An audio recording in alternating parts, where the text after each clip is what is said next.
Assalamualaikum warahmatullahi wabarakatuh.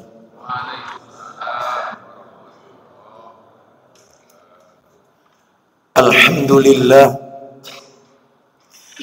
alladzi bi ni'matihi tatimmus shalihat wa ashhadu an la ilaha illallah wahdahu la syarika lah wa ashhadu anna Muhammadan abduhu wa rasuluh. Ya ayyuhalladzina amanu ittaqullaha haqqa tuqatih wa la tamutunna illa wa antum muslimun. Amma ba'du, fa inna asdaqal hadisi kitabullah wa khairal hadi hadi Muhammadin sallallahu alaihi wasallam wa syarral umuri muhdatsatuha wa kullu muhdatsatin bid'ah wa kulla bid'atin dhalalah wa kulla dhalalatin finnar. Ikhwan wa akhwati fillah, bapak-bapak, ibu-ibu, kaum muslimin dan muslimah, jamaah salat maghrib Masjid Darussalam yang semoga dimuliakan oleh Allah Subhanahu wa ta'ala. Puji dan syukur kita panjatkan kepada Allah Tabaraka wa Ta'ala atas segala karunia nikmat yang telah Allah berikan kepada kita. Sebagaimana Allah Subhanahu wa Ta'ala memerintahkan kepada kita di dalam ayatnya, "Fadhkuruni azkurkum washkuruli wala takfurun." Maka ingatlah kalian kepada aku, niscaya aku akan mengingat kalian. Bersyukurlah kalian kepada aku, dan janganlah kalian ingkar kufur kepada aku. Semoga kita yang hadir di majelis ini dijadikan oleh Allah Azza wa Jalla hamba-hambanya yang pandai bersyukur atas nikmat yang Allah berikan kepada kita.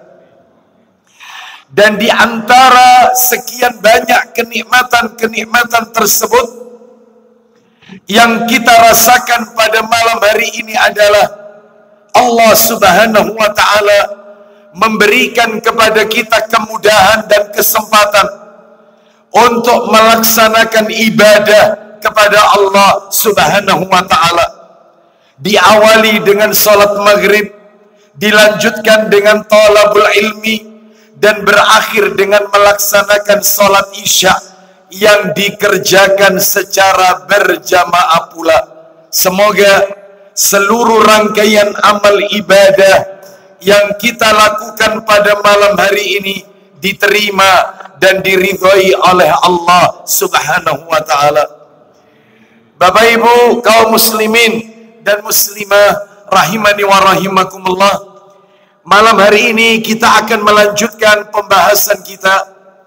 Terakhir bulan yang lalu kita sudah masuk pada bab mengenal syirik dari kitab yang ditulis oleh Ustadzuna Yazid bin Abdul Qadir Jawas hafizahullah ta'ala.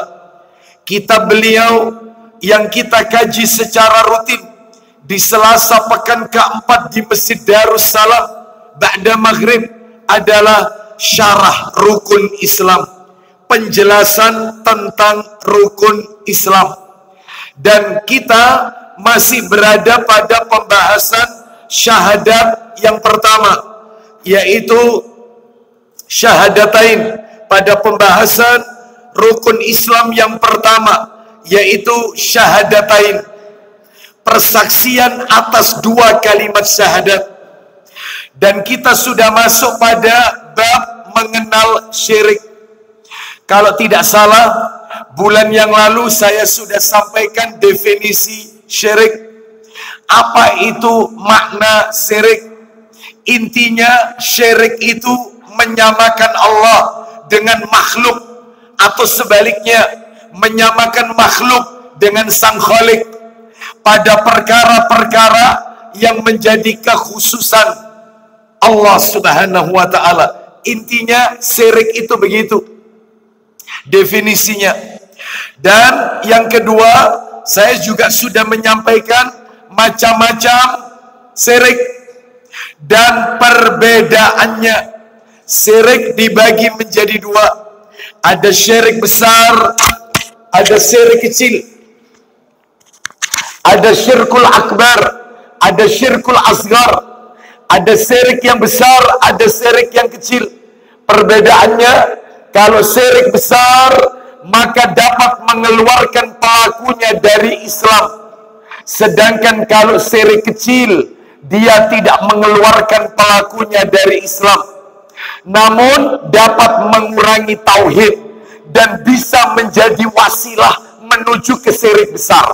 Itu syirik kecil, memang tidak keluar dari Islam orang yang melakukannya, seperti riya, ingin ibadah ingin dilihat orang, beribadah ingin didengarkan orang. Ini termasuk syirik, tapi syirik kecil, pelakunya tidak mengeluarkan dia dari Islam, namun mengurangi kadar keimanan tauhid kita dan bisa menjadi wasilah perantara untuk menuju ke syirik besar. Nah, itu kalau sering-sering, ya bahaya Bapak Ibu sekalian. Terlalu sering beribadah karena manusia, ibadahnya tidak lillah tapi linnas karena manusia. Nah, itu ya. Lalu perbedaan yang kedua, kalau syirik besar maka memberikan ancaman bagi pelakunya kekal dalam neraka. Sedangkan kalau syirik kecil maka tidak mendapatkan ancaman kekal dalam neraka.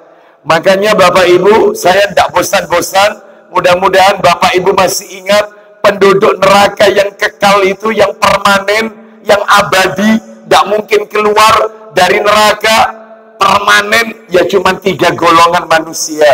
Yang pertama orang kafir, yang kedua musyrik, dan yang ketiga siapa Bapak Ibu? Munafik. Baik. Lalu yang ketiga perbedaannya syirik besar dengan syirik kecil.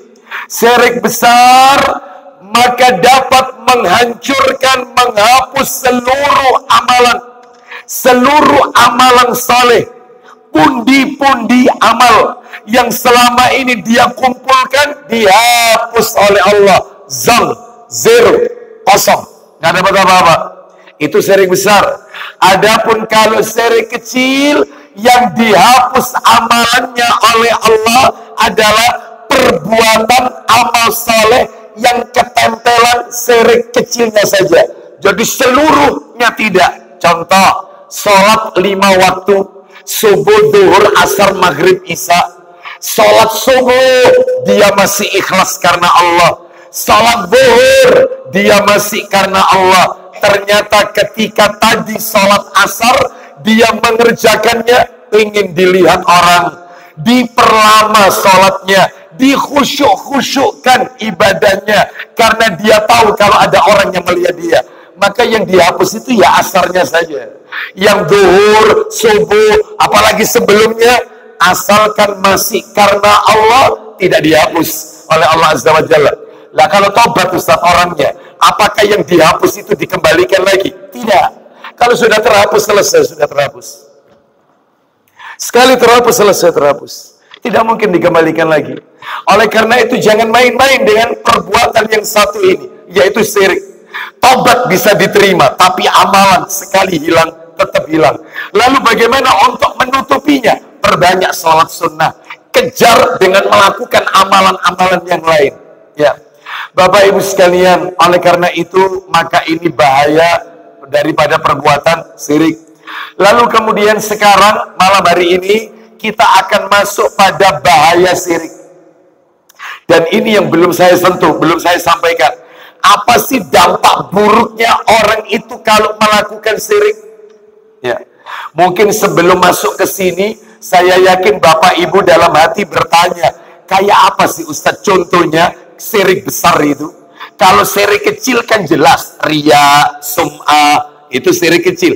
Lah kalau syirik besar yang bisa mengeluarkan pelakunya dari Islam, mengekalkan dalam neraka, seluruh amalannya dihapus, gak tersisa satupun.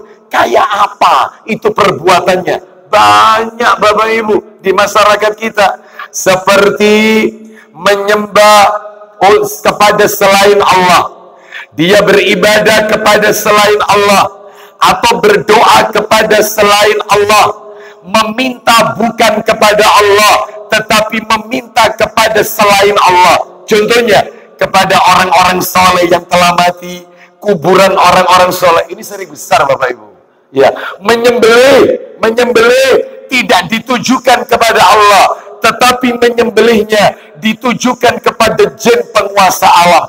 Entah itu apapun namanya, sedekah bumi kah, atau ngalap berkah, macam-macam lah. Ya. Maka ini bahaya ini, Bapak Ibu sekalian. Ya. Oleh karena itu, ini contoh-contoh syirik besar. Ya. Sekarang kita akan masuk saja materi berikutnya, masih seputar syirik. Kita akan membahas bahaya syirik. Apa sih bahayanya syirik itu? Banyak Bapak Ibu. Saya sebutkan aja satu persatu. Di antaranya, yang pertama, syirik adalah dosa yang tidak ada ampunannya. Semua dosa masih diampuni oleh Allah, kecuali syirik. Syirik tidak ada ampunannya. Orang berzina masih diampuni oleh Allah.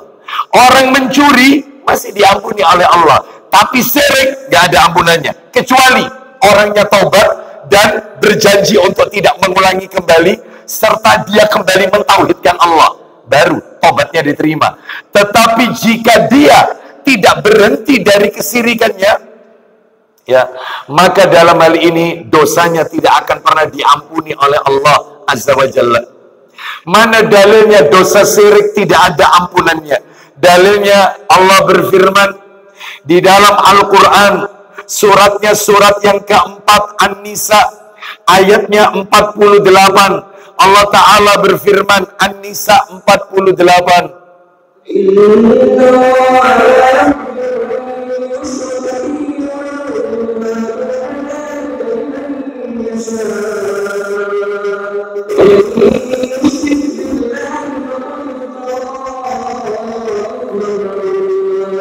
Allah Ta'ala berfirman, sesungguhnya Allah tidak akan mengampuni dosa karena menyekutukannya, yaitu syirik.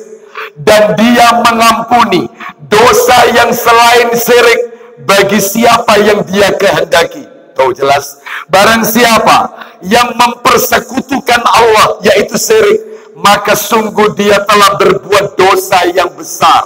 Jadi jelas sekali dalam ayat ini, gak ada ampunannya dan termasuk dosa besar. Yang kedua, bahaya syirik, pelakunya diancam kekal dalam neraka. Mana dalilnya? Mana dalil yang menunjukkan orang yang melakukan perbuatan syirik diancam kekal dalam neraka? Ya. Dalilnya yaitu disebutkan di dalam Al-Quran, suratnya Al-Ma'idah, surat nomor 5, ayatnya 72. Al-Ma'idah ayat 72. Allah berfirman,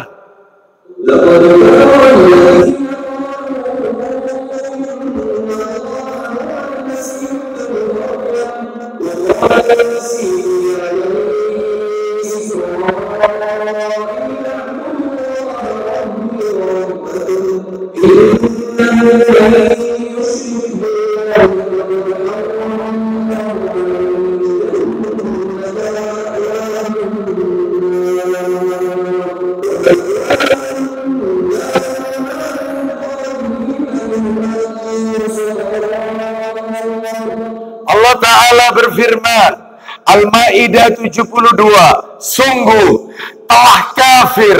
Saya ulang, sungguh telah kafir. Allah lu yang bilang, Allah lu yang mengatakan. Jangan direvisi ayat ini.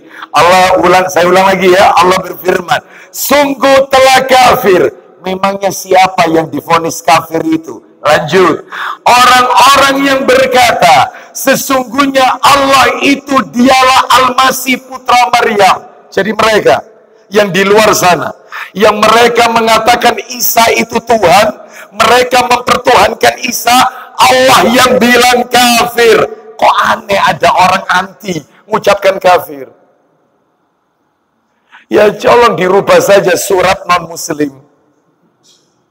Jangan surat Al-Kafirun. Nggak boleh bilang kafir. Yang benar itu non-muslim. Ya, Allah sendiri. Maka jangan ragu-ragu Bapak Ibu sekalian mengkafirkan mereka, karena mereka sendiri telah dikafirkan oleh Allah. Karena mereka meyakini ada Tuhan selain Allah. Isa mereka kultuskan. Lanjut, belum kelar. Padahal Al-Masih sendiri berkata, mestinya ayat ini difotokopi, ayat ini disampaikan kepada mereka. Apa itu? Al-Masih Isa berkata, wahai Bani Israel, sembahlah Allah, Tuhanku dan Tuhanmu. Sesungguhnya, lo jelas Nabi Isanya aja bilang begini, ya. Ya, baik. Sesungguhnya barang siapa mempersekutukan sesuatu dengan Allah, berarti syirik, maka sungguh Allah haramkan surga baginya dan tempatnya neraka, dan tidak ada seorang penolong pun bagi orang-orang zalim itu. Jadi jelas haram masuk surga, haram masuk surga, kekal dalam neraka. Ini nomor 2. Nomor 3. Yang ketiga Bapak Ibu sekalian, nah ini penting ini. Bahaya syirik ini kalau terjadi di sebuah negeri. Syirik itu kalau menimpa pada sebuah negeri, sebuah daerah, sebuah tempat, dimanapun ya. Karena syirik itu terjadi bukan hanya di zaman Nabi masih hidup saja, tetapi syirik ini terus berlangsung sampai nanti yaumul kiamat. Ya. Orang-orang yang mengikuti pemahamannya Abu Jahal, Abu Lahab masih terus sampai yaumul kiamat. Dan orang-orang yang mengikuti petunjuk Rasul, istiqomah mengikuti petunjuk Rasul, dan mudah-mudahan kita termasuk di dalamnya, juga terus sampai nanti hari kiamat. Ya. Baik, kita dengarkan apa itu bahaya nomor 3. Hilangnya rasa aman pada manusia, masyarakat, bangsa, dan negara. Bapak Ibu mohon maaf, gak ada ceritanya bangsa itu akan baldatun thayyibatun warabun ghafur. Bangsa itu akan barokah, ya, kalau penduduknya masih menyekutukan Allah. Maka kalau penduduknya itu seluruhnya mentauhidkan Allah Azza wa Jalla, maka Allah akan berikan negeri, bangsa yang gemah ripah. Wah, Cinawi, toto tentrem. Nah, itulah sudah, ya, itu. Bapak Ibu sekalian, saya ulang ya, syirik itu kalau ada di sebuah negeri akan hilang rasa aman, nggak akan aman negeri itu. Mana dalilnya? Al-Quran, surat Al-An'am, surat nomor 6, ayatnya 82. Al-An'am, ayatnya, mohon maaf, Al-An'am, ya, ayat 88 maksud saya. Al-An'am ayat 88 maksud saya itu. Surat nomor 6 Al-An'am ayatnya 88. Allah Ta'ala berfirman. Oh, sebentar. Ayatnya itu tadi apa ini? Ayat 82 Bapak Ibu. Jangan 88, 82. Ayat 82. Suratnya sama. Surat Al-An'am ayat 82.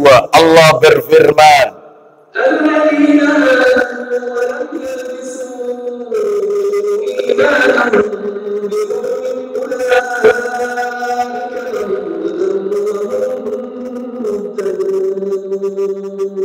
Allah Ta'ala berfirman, Al-An'am 82. Orang-orang yang beriman, perhatikan, orang-orang yang beriman dan tidak mencampur adukkan iman mereka dengan syirik.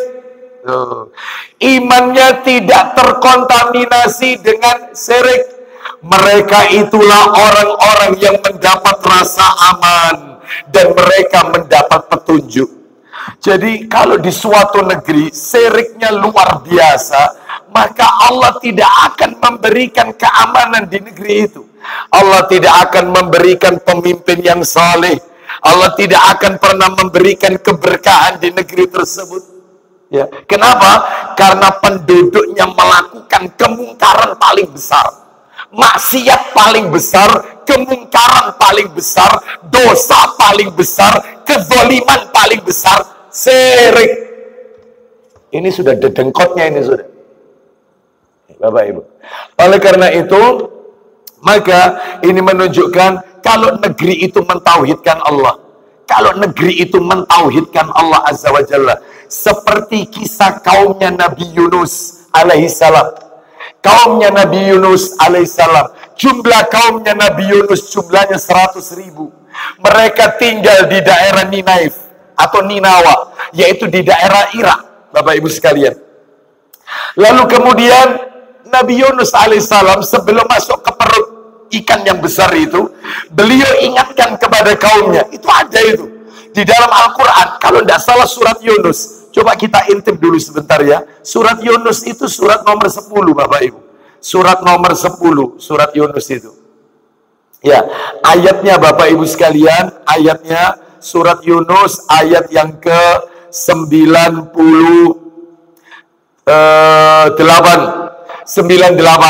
ayat 98. Sebelum ayat ini kita dengarkan, saya ceritakan dulu mukadimahnya dulu. Nabi Yunus alaihissalam mengingatkan kepada umatnya, sembahlah Allah, janganlah kalian menyekutukan Allah. Maka ternyata umatnya tetap kekeh melakukan kesirikan. Lalu Nabi Yunus memberikan ancaman kepada mereka. Apa ancamannya? Aku tinggalkan kalian dan kalian akan mendapatkan azab dari Allah Azza wa Jalla. Nabi Yunus pun pergi. Singkat cerita, yang ujung-ujungnya nanti beliau masuk ikut undian itu, karena kapal ini akan tenggelam. Ternyata 3 kali diundi, harus salah satu orang yang harus masuk ke laut. Ternyata selalu 3 kali itu Nabi Yunus, yaitu alaihissalam, yang dapat. Sehingga beliau harus masuk ke dalam lautan. Begitu masuk langsung diterkam oleh yaitu ikan yang sangat besar. Lalu kemudian Allah ajarkan doa la ilaha illa anta subhanaka inni kuntu minadz dzalimin. Saya nggak cerita itu ya. Kembali ke kaumnya Nabi Yunus. Begitu kaumnya ditinggalkan oleh nabinya, yaitu Yunus alaihissalam, maka kaumnya sudah melihat tanda-tanda akan janji Nabi Yunus, ancaman Nabi Yunus. Langit itu berubah menjadi merah. Dari merah akan menjadi kehitaman. Maka mereka berkata, jangan-jangan apa yang disampaikan oleh Yunus itu akan terjadi. Lalu mereka menyembah Allah, bertaubat kepada Allah, sujud kepada Allah selama berapa lama? 40 tahun Bapak Ibu sekalian. Bayangkan, mereka minta ampun kepada Allah Azza wa Jalla. Lalu kemudian turunlah ayat ini. Nah, ini kita dengarkan ya. Yunus ayat 98. Allah berfirman.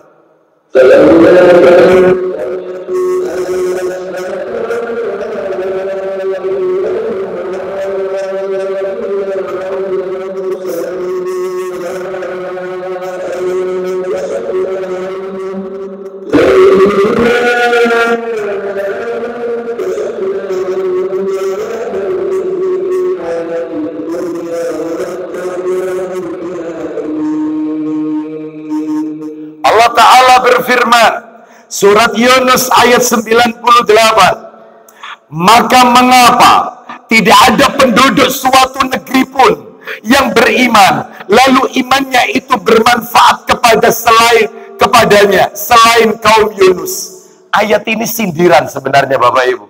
Ayat ini sindiran kepada seluruh negeri-negeri yang lain, termasuk negeri yang kita cintai ini. Lihat kalimatnya, Allah nyindir kita.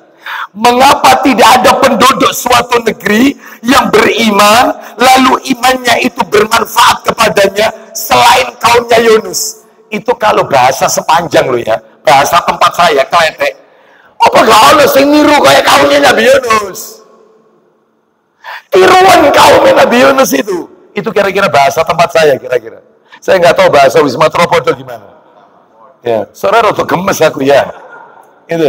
Apa tidak ada kalian itu, penduduk negeri, niru kayak kaumnya Nabi Yunus, mereka beriman, sehingga iman itu manfaat untuk mereka. Ayatnya belum kelar.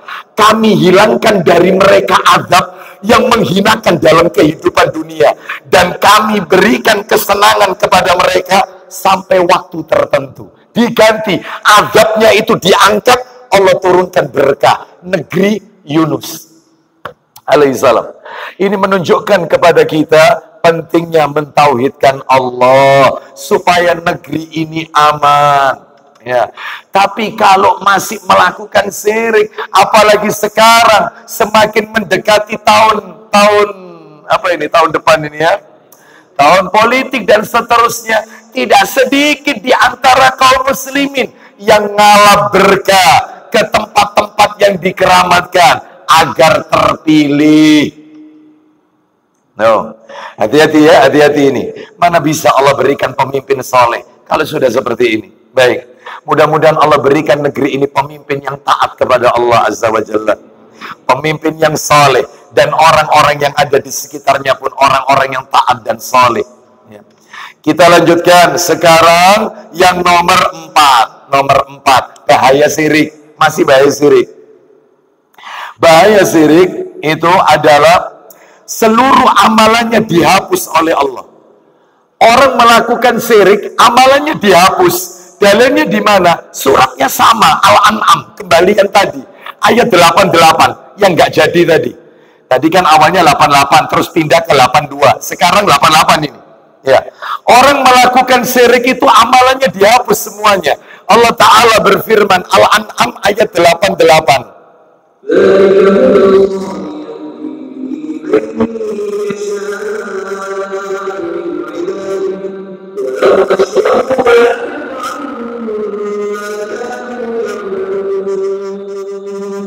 Allah Ta'ala berfirman, Al-An'am 88, itulah petunjuk Allah. Dengan itu dia memberi petunjuk kepada siapa saja di antara hamba-hambanya yang dia kehendaki. Poinnya sekarang, sekiranya mereka menyekutukan Allah, syirik berarti, pasti lenyaplah amalan yang telah mereka kerjakan. Jelas, hati-hati, rugi, capek-capek mulai akil balik beribadah kepada Allah, ternyata di masa tuanya ternyata suka berkecimpung dengan dunia kelenik. Ya Allah, ya. Masa tuanya ternyata suka melakukan perbuatan yang mengarah kepada syirik. No, seperti itu. Ya, mulai masa muda, Masya Allah, masa mudanya ibadah, rajin 5 waktu, tidak pernah ditinggal, masih muda, sampai nikah, sampai punya anak, sampai punya putu, Masya Allah ibadahnya. Begitu di masa tuanya, sudah mulai sakit satu persatu menimpa dirinya, mulai pakai gelang-gelang kesehatan. Ya, dia bilang sama saya, semenjak saya pakai ini, Ustaz, vertigo saya itu rada berkurang, Ustaz. Semenjak saya pakai kalung ini loh, Ustaz, iki dikaian, Ustaz, toko Gunung Gangsir iki, Ustaz. Itu, saya itu enak, badan saya itu, Ustaz, habis 0, 0. Hati-hati lo ya, hati-hati. Udah capek-capek ini ibadah, tahajud ya, Ramadan ya, terawih ya, habis. Terus nggak dikemak, nggak bisa. Tobat. Terus setelah tobat nggak dikemak, nggak bisa. Selesai. Hilang. Hati-hati. Makanya penting belajar tauhid itu. Ya, seperti itu. Bapak Ibu sekalian, jadi ini penghancur amalan. Kita lanjutkan sekarang yang nomor 5. Orang yang melakukan perbuatan syirik, yang nomor 5 bahayanya, ketika sakaratul maut, ketika nazak, orangnya nih, sakaratul maut pada saat nazak, diperlakukan secara kasar oleh malakul maut. Diperlakukan secara kasar oleh malaikat pencabut nyawa. Loh, kayak apa bentuknya? Saya tunjukkan, kitabnya saya bawa. Ini hadisnya panjang, ya, saya persingkat aja. Kitabnya Sahih Targhib wa Tarhib. Jilidnya jilid 6. Nomor hadisnya 3558. Kita baca aja. 3558. 3558. Nah, nih, saya bacakan. Dari Al-Bara' bin Al-Panjang. Kayak begini, saya tunjukkan, saya kasih bocoran aja. Duh, Bapak Ibu, teksnya Arabnya dulu, teks Arabnya dulu. Nah ini, nih, seret, ya.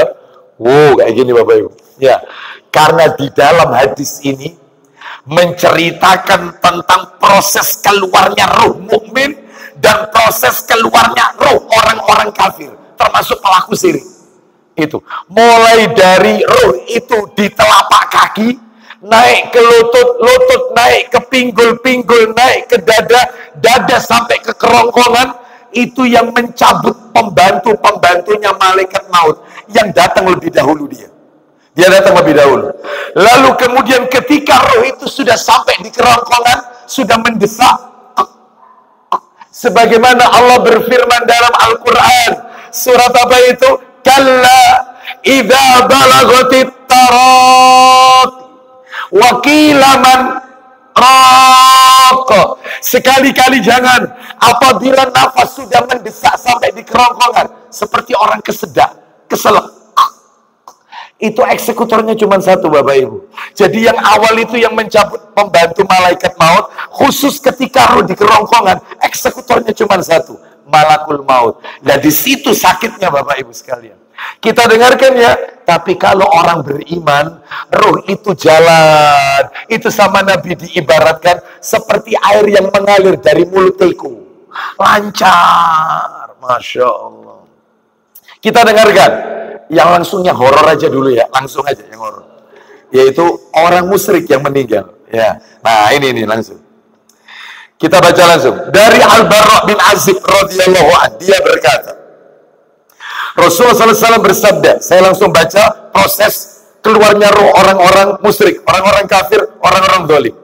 Dan sesungguhnya hamba yang kafir, termasuk musyrik, ketika hendak berpisah dengan dunia menuju akhirat, para malaikat turun kepadanya dari langit.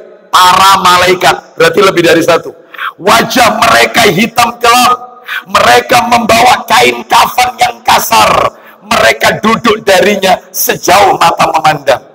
Kemudian malaikat mau datang hingga duduk di dekat kepalanya si calon mayit ini, seraya mengatakan, wahai jiwa yang jelek, ya, wahai jiwa yang busuk, keluarlah menuju kemurkaan Allah. Lalu Rasulullah Sallallahu Alaihi Wasallam bersabda, ruh itu pun keluar bercerai-berai di dalam jasadnya.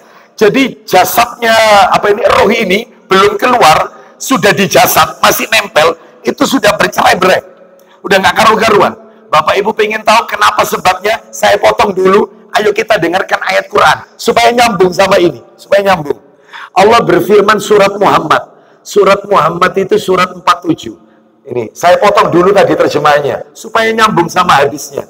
Surat 47 ayatnya ayat 27. Surat 47 ayatnya 27. Allah berfirman,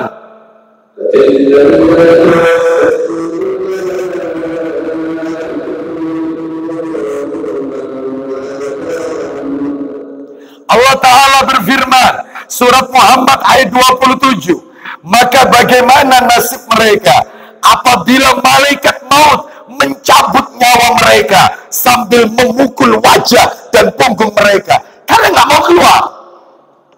Jadi caranya supaya keluar, wajahnya dihabisi, punggungnya dihabisi, sikat habis-habisan, sehingga bercerai-berai ini ruh ini, karena dia nggak mau keluar. Kita lanjutkan jalan ceritanya, tambah horor. Kita lanjutkan. Lalu kemudian bercerai-berai di dalam jasadnya. Lalu malaikat maut mencabutnya seperti mencabut besi bercabang dari wol yang basah. Bahkan disebutkan dalam riwayat yang lain, disebutkan sakitnya roh itu ketika keluar dari mereka orang-orang kafir, pelaku syirik, orang-orang munafik, orang-orang zalim ini seperti seekor domba yang dikuliti hidup-hidup.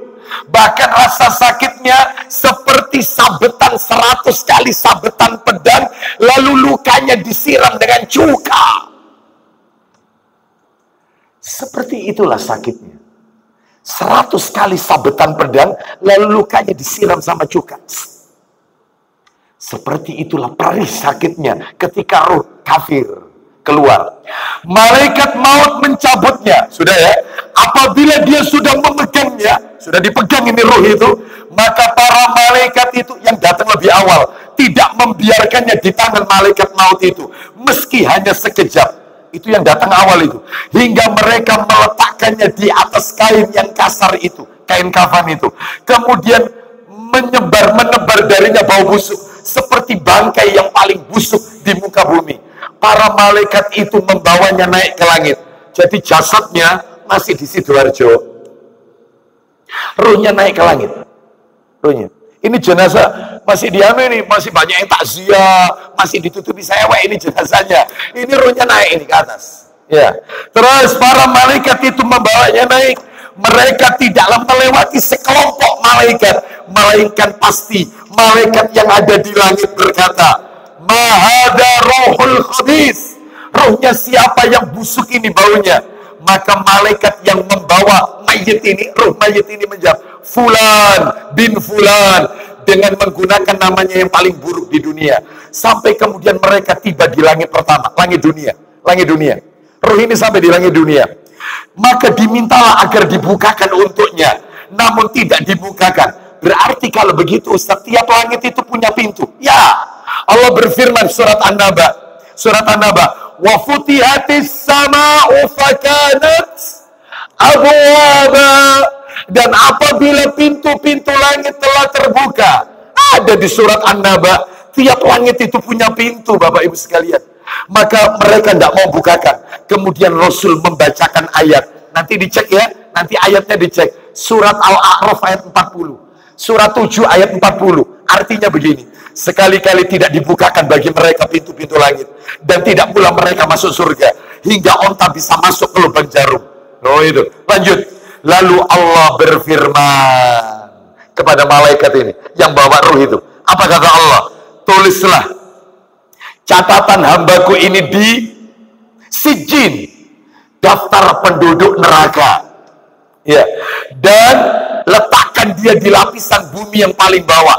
Lalu ruhnya dicampakkan, dilemparkan. Lalu Rasul membaca ayat surat Al-Hajj, surat nomor 22 ayat 31.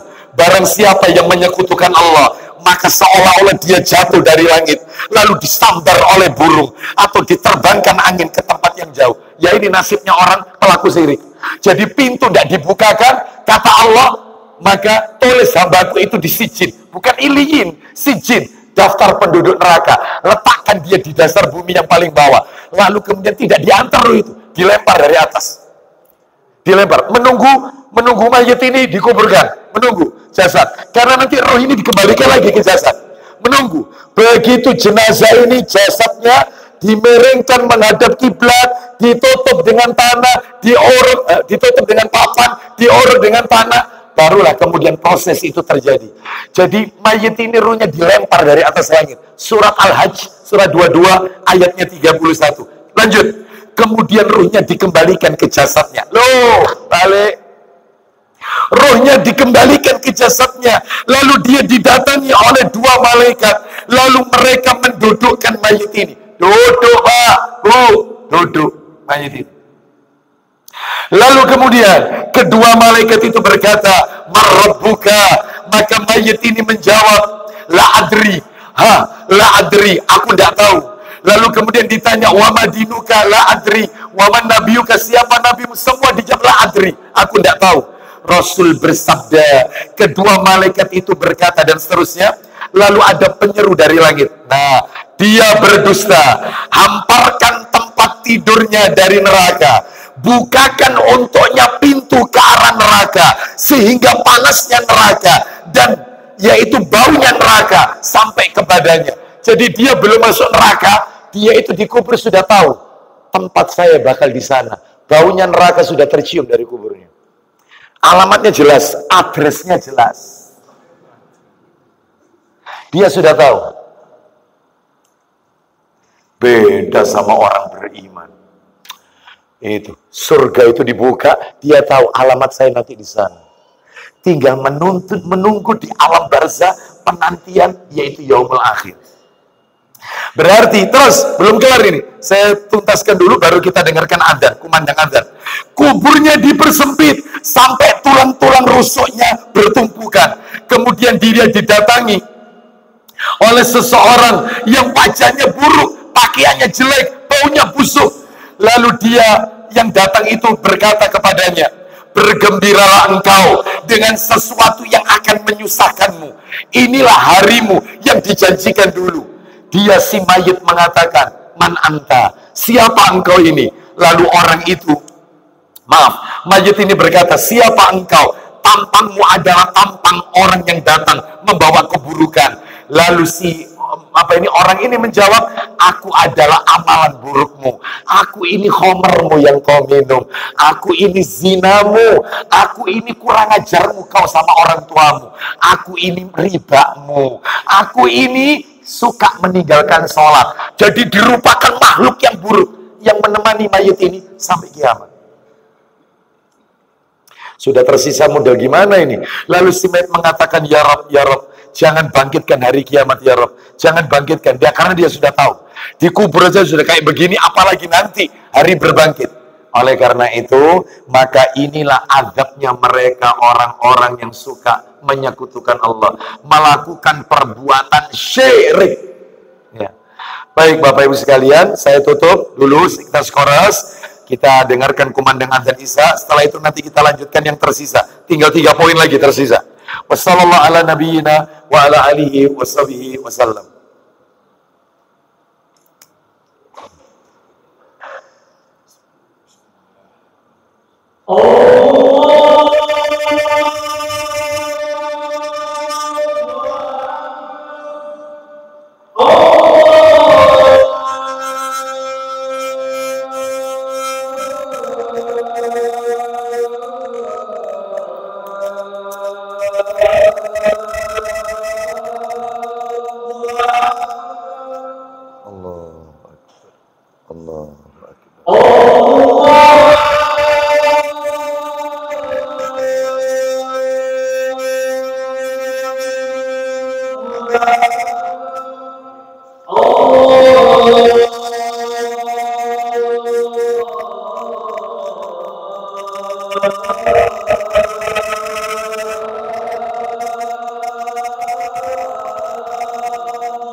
Raditu billahi rabbil alamin.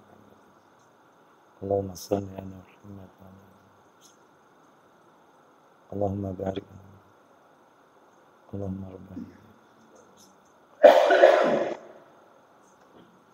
Alhamdulillah, wassalatu wassalamu ala Rasulillah wa ba'd. Kita lanjutkan Bapak Ibu sekalian. Sekarang yang nomor 6. Yang ke-6 kita tutup sampai 8. Yang nomor 6, bahaya syirik. Yang nomor 6 adalah syirik termasuk kezaliman yang sangat besar. Perbuatan zalim yang sangat besar. Allah Subhanahu wa taala berfirman di dalam surat Luqman, saya yakin Bapak Ibu pada hafal, minimal ayat itu familiar di telinga kita. Allah berfirman, nasihat Luqman kepada anaknya, ya bunayya, la tusyrik billah, inna syirka la zulmun azim. Wahai anakku, janganlah engkau menyekutukan Allah, karena menyekutukan Allah itu adalah kezaliman yang sangat besar. Berarti syirik adalah kezaliman yang sangat besar. Makanya tadi saya sampaikan di awal, kezaliman yang paling besar, kemungkaran yang paling besar, dosa yang paling besar, maksiat yang paling besar adalah syirik. Bapak Ibu. Yang nomor 7, orang yang melakukan syirik maka dia akan mendapatkan kebinasaan, dibinasakan oleh Allah Azza wa Jalla. Mana dalilnya? Dalilnya disebutkan yaitu di dalam hadis riwayat Bukhari Muslim dalam kitab Sahih Targhib wa Tarhib, nomornya 2436. 2436 Sahih Targhib wa Tarhib. Ya, kita baca Bapak Ibu sekalian di jilid yang ke-4. Nah ini kita dengarkan dari Abu Hurairah radhiyallahu anhu. Dia berkata, Rasulullah sallallahu alaihi wasallam bersabda, ijtanibus sab'al mubiqat. Tinggalkan 7 dosa besar yang dapat membinasakan kalian. 7 dosa besar yang membinasakan. Apa itu? Yang pertama, Nabi ditanya, qila ya Rasulullah wa ma hunna. Ada seseorang yang bertanya, apa 7 dosa besar yang membinasakan itu, wahai Rasulullah? Qala, Nabi menjawab, 1, asyirku billah, syirik kepada Allah. Ranking 1 Bapak Ibu. Ya, ini 1 ini. Yang kedua, kata Nabi, wasihru, sihir. Sihir termasuk hipnotis, ini dosa besar ini. Ya, sulap, ini masuk kategori sihir ini. Ya, dan banyak jenisnya. Terus kemudian yang ketiga, wa qatlun nafsil lati harramallahu illa bil haq. Menghilangkan nyawa orang, membunuh orang tanpa alasan yang dibenarkan oleh syariat. Loh, berarti ada yang boleh dibenarkan oleh syariat, membunuh yang diperbolehkan dalam syariat. Ada. Kalau memang alasannya dibenarkan. Loh, memangnya siapa yang boleh dibunuh itu? Sebentar, sebelum tak kasih bocoran, Bapak Ibu harus tahu, yang membunuh ini, yang berhak melakukannya, eksekutornya ulil amri, bukan kita. Ulil amri yang melakukan, siapa itu? Kalau tidak salah ya, saya pernah judul kajian ini, punya judul kajian, kalau nggak salah di YouTube ada. Itu 12 orang yang darahnya boleh ditumpahkan. 12 orang darahnya halal ditumpahkan. Tetapi yang melakukannya ulil amri, bukan kita. Kita nggak boleh melakukan, nggak punya hak kita. Siapa mereka 12 orang itu? Salah satu aja ya, salah satunya. Orang yang murtad pindah agama, itu dibunuh itu di dalam Islam. Murtad pindah agama. Yang kedua adalah orang yang melakukan perbuatannya kaum Nabi Lut alaihissalam, homoseks, lesbian, ya, LGBT. LGBT, lesbian, gay, bisex, transgender, LGBT. Ya, gara-gara LGBT muncul LGBT juga. Gara-gara LGBT, lesbian, gay, bisex, transgender, muncul LGBT juga. Apa itu? L-nya longsor, G-nya gempa, B-nya banjir, T-nya tsunami. Cocok nggak kira-kira? Oh, itu memang ilmu cocokologi, Bapak. Ya, ilmu gatokologi. Ya. Itu. Ya, gara-gara LGBT muncul LGBT. Longsor, banjir, gempa, tsunami. Ya, terus lagi, siapa lagi? Orang yang bersetubuh dengan hewan. Itu orangnya sama hewannya harus dibunuh itu. Orang dan hewannya. Sebagaimana sempat terjadi waktu itu viral, orang kawin sama kambing, ada nggak? Nah, itu. Nah, ini hukum Islam harus dibunuh, hewannya sama orangnya. Dan masih banyak itu, 12 orang kalau nggak salah, 12 orang. Baik, kita lanjutkan aja. Jadi nomor 1, syirik, nomor 2, sihir, nomor 2, menghilangkan nyawa orang tanpa alasan yang dibenarkan oleh syariat. Nomor 4, yang termasuk 7 dosa yang membinasakan. Wa aklul malil yatim, makan harta anak yatim. Nomor 5, wa aklur riba, makan riba. Nomor berapa itu makan riba? 6. Yang berikutnya, yang sekarang itu nomor 5. Nomor 6 sekarang, wattawalli yaumaz zahfi, lari dari medan pertempuran. Yang terakhir, yang ketujuh, wa qadhaful muhsanatil ghafilatil mu'minat, orang yang menuduh wanita mukminah melakukan perbuatan mesum tanpa bukti. Nuduh orang melakukan perbuatan serong, zina tanpa bukti. Itu dosa besar, tuduhan dusta. Nah, jadi itulah 7 dosa yang membinasakan. Terakhir, penutup, kita akhiri, orang yang melakukan syirik, bahayanya apa? Mendapatkan azab kubur. Orang yang berbuat syirik itu mendapatkan azab kubur, Bapak Ibu sekalian. Mana dalilnya? Dalil hadis riwayat Muslim, nomor asli ya, nomor asli 2867. 2867. Nah, ini kita dengarkan ceritanya ini. Nah, di sini disebutkan bahwasanya dari Zaid bin Sabit radhiyallahu an, berkata Abu Sa'id, disebutkan Rasulullah SAW suatu hari melewati kebun milik Bani Najjar. Nabi melewati kebun miliknya Bani Najjar. Lalu Nabi menunggangi bihol. Bihol itu hasil peranakan antara kuda dengan keledai. Kuda dikawinkan keledai, anaknya namanya bihol. Tiba-tiba bihol itu berontak.